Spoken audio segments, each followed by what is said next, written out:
Yo, Jay, I see you're doing great with a squat every day program outdoors. Anyway, I want to hear your opinion. Um, if you don't mind, if you have time uh, to address this topic, I'm very curious about your opinion on that.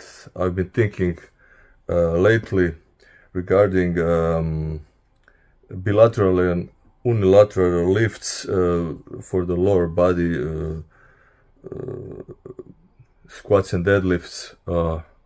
Anyway, to all of you, if you are watching this video, you can click in the link in the topic of the video and check out the Persistent and Tenacity, great YouTube channel with the training videos and also lots of knowledge in the posts, and you can check out also the Persistent Tenacity blog.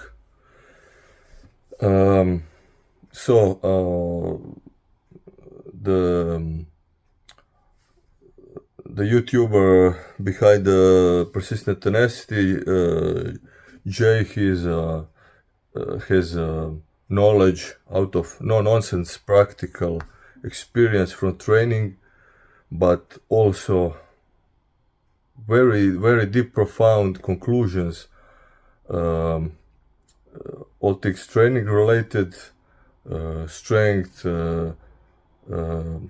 muscle, work capacity, athleticism, etc. But also, he is also very open-minded, with a very wide outlook on things. So he doesn't get caught up like many so-called experts of today who get lost into details and superficiality of the things, and also are very narrow-minded. On the contrary, the J of Persistence Tenacity, he's very, very broad outlook on all things training related, but also very deep into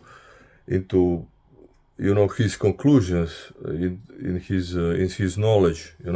That's why I read his blog and I watch what he's saying, in the videos, in his post on his YouTube channel. Anyway, to the question. So, Jay, I've been thinking lately I switched, try to experiment, so I switched into doing split squats, or split squats, one-legged, squatting on one leg, or like lunges with heavy kettlebells, heavy dumbbells. So that's this like one-legged unilateral types of squats, and is going good, but okay. My Romanian deadlifts, the pure hinge, I'm still doing on bilaterally, but I've been thinking, what's the weak link in the heavy deadlifts and heavy squats. I guess this is, for most people, the low back, or the lumbar muscles, erector spinae. The lumbar muscles, which are basically postural muscle primarily, to keep the upright posture, and so they are like anatomically more built for like endurance, to keep in this posture and these positions, and as such, you did the removal job, as did I. So you know that the low back can take a lot of work with some light or moderate loads, But once you load the lumbar spine, the low back, with some heavy work, it gets very tired. So not only it's like this, the weak link where lots of like lifters, they injure the low back because the low back cannot keep the neutral spine, cannot the proper positions. Once this position is compromised, then it's like low back is strained.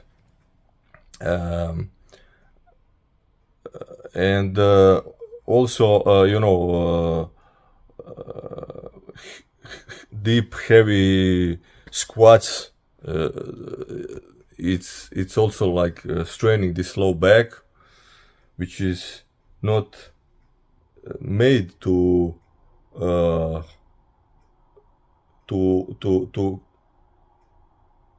like, in my opinion, it's this is a postural muscle, so it's just a weak link because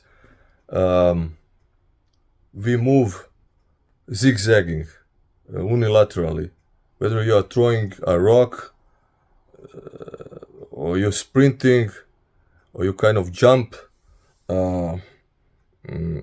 We are made to sometimes like jump bilaterally, sometimes unilaterally of one leg, or if we are throwing,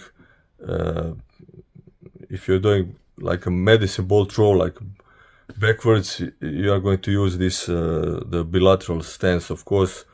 But so heavy deadlifts, heavy squats, the low back not only limits the weights that we can load the lower body, also like a push press is kind of push pressing, heavy weight is also like maybe the low back can be the limiting factor.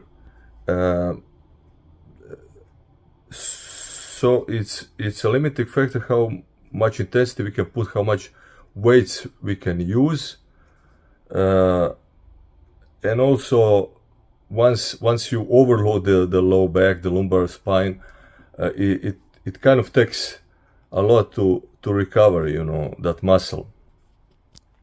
So my question is, I hope that I did it's a complex question, so I hope I made it clear. My question is, the more someone gets to be stronger and advanced, should we move more to the unilateral lifting for the lower body? And also like you did the shoulder pressing, so I wonder like one arm overhead pressing compared to the barbell bilateral pressing or handstands, push-ups. What's your take on that? How they should be combined, and should you base it mostly on bilateral lifts or unilateral? But I'm mostly what you think about the low back and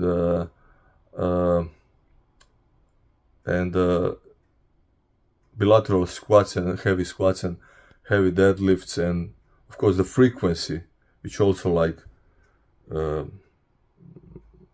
it's dependent on the low back. Okay, thanks Jay, and keep producing this great content.